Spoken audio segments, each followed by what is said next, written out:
Assalamualaikum warahmatullahi wabarakatuh. Perkenalkan, kami dari mahasiswa Gizi Tikes Baitur Rahim Jambi. Di sini kami akan membuat video tentang pengolahan dan persiapan bahan makanan yang baik dan benar. 2.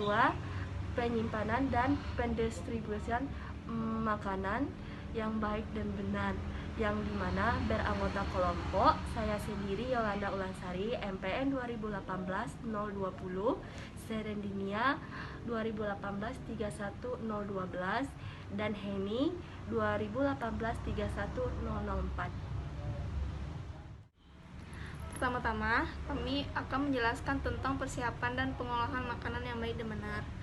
Yang pertama yaitu melakukan penyusunan tahapan kegiatan memasak terlebih dahulu, membaca resep dari awal hingga akhir untuk memastikan pemahaman bahan dan metode. Yang kedua, menjaga pantry dalam keadaan baik termasuk penyimpanan bahan sesuai kegunaannya. Yang ketiga, membuat daftar belanja, mengecek bahan yang dimiliki dan menuliskan bahan yang kurang. Yang keempat, membeli bahan sesuai kebutuhan dan memilih bahan yang segar dan berkualitas. Yang kelima, melakukan tinjauan terhadap resep, membuat rencana tindakan dan memungkinkan cukup waktu untuk setiap langkah.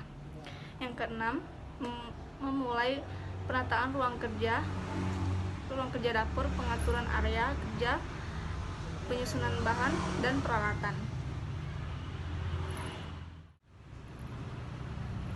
Yang kedua, pengolahan makanan.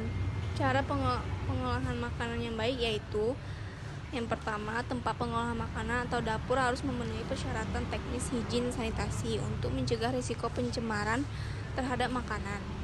Yang kedua, menu disusun dengan memperhatikan yang pertama, pemesanan dari konsumen. Yang kedua, ketersediaan bahan, jenis dan jumlahnya. Yang ketiga, keragaman variasi dari setiap menu. Yang keempat, proses dan lama waktu pengolahannya. Yang kelima, keahlian dalam mengolah makanan dari menu terkait. C. Pemilihan bahan sortir untuk memisahkan atau membuang bagian bahan yang rusak. Yang keempat, peracikan bahan, persiapan bumbu, persiapan pengolahan, dan prioritas dalam memasak. Yang kelima, peralatan yang kontak dengan makanan. Peralatan masak dan peralatan makanan harus terbuat dari bahan tara pangan, yaitu peralatan yang aman dan tidak berbahaya bagi kesehatan. Yang kedua, lapisan permukaan peralatan tidak larut dalam suasana asam atau basah atau garam yang lazim terdapat dalam makanan dan tidak mengeluarkan bahan bahaya. Yang ketiga, talenan terbuat dari bahan selain kayu, kuat dan tidak melepas bahan beracun. Yang keempat, peralatan pengolahan seperti kompor, tabung gas, lampu, kipas angin harus bersih, kuat dan berfungsi dengan baik. Yang kedua, wadah penyimpanan makanan. Wadah yang digunakan harus mempunyai tutup yang dapat menutup sempurna untuk mencegah pengembunan. Yang kedua, terpisah untuk setiap jenis makanan jadi atau masak, serta makanan basah dan kering. 3. Peralatan bersih yang siap pakai tidak boleh dipegang dan di bagian yang kontak langsung dengan makanan atau yang menempel di mulut. Yang keempat, kebersihan peralatan harus tidak ada kuman, E. coli dan kuman lainnya. Yang kelima, keadaan peralatan harus utuh, tidak cacat, tidak retak, dan tidak gompal. Yang keenam, persiapan pengolahan harus dilakukan dengan menyiapkan semua peralatan yang akan digunakan dan bahan makanan yang akan diolah sesuai urutan prioritas.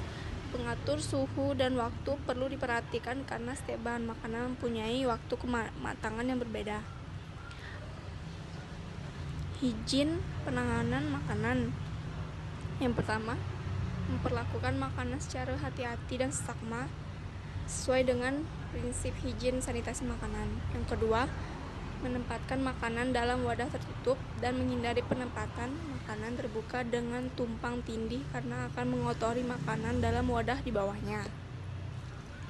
Yang kedua, penyimpanan bahan makanan. Tempat penyimpan bahan makanan harus terhindari kemungkinan kontaminasi baik oleh bakteri, serangga, tikus, dan hewan lainnya maupun bahan berbahaya.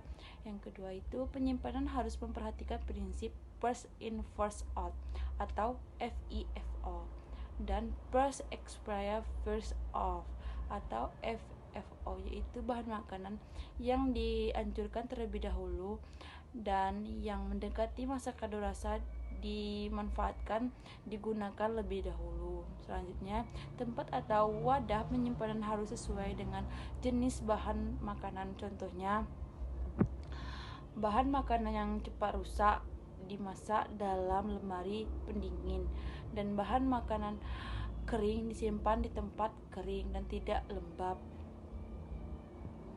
Selanjutnya, penyimpanan bahan makanan harus memperhatikan suhu sebagai berikut. Contohnya, jenis bahan makanan daging, ikan, udang, dan olahannya digunakan dalam waktu misalnya 3 hari atau kurang. Berarti suhunya kurang dari 5 derajat Celcius. Jika digunakan 1 minggu atau kurang, digunakan suhunya minus 10 Celcius sampai 5 Celcius. Jika 1 minggu atau lebih, suhunya lebih dari minus 10. Kedua, telur Celcius sampai 7 derajat Celcius. Jika 1 minggu atau kurang, digunakan suhu minus 5 Celcius sampai 0 Celcius. Jika 1 minggu atau lebih, digunakan suhu lebih dari minus 5 derajat Celcius. Berikutnya, sayur, buah, dan minuman. Jika digunakan 3 hari atau kurang, suhunya 10 derajat Celcius. Jika digunakan 1 minggu atau kurang, digunakan 10 derajat Celcius juga. Jika digunakan seminggu atau lebih, digunakan suhu 10 derajat Celcius juga. Kemudian, tepung dan biji-bijian.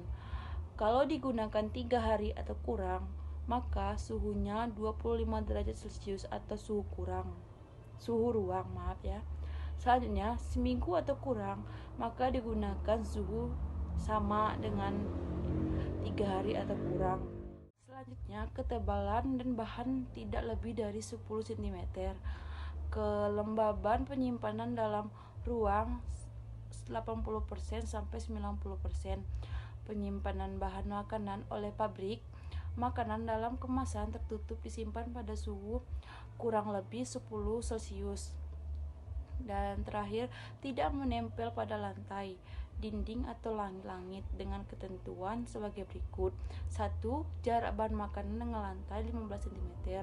Yang kedua, jarak bahan makanan dengan dinding 5 cm. Yang ketiga, jarak bahan makanan dengan langit 60 cm. Sekian dari kelompok kami, penjelasan tentang manajemen industri pangan. Jika ada kesalahan, mohon dimaafkan. Assalamualaikum warahmatullahi wabarakatuh.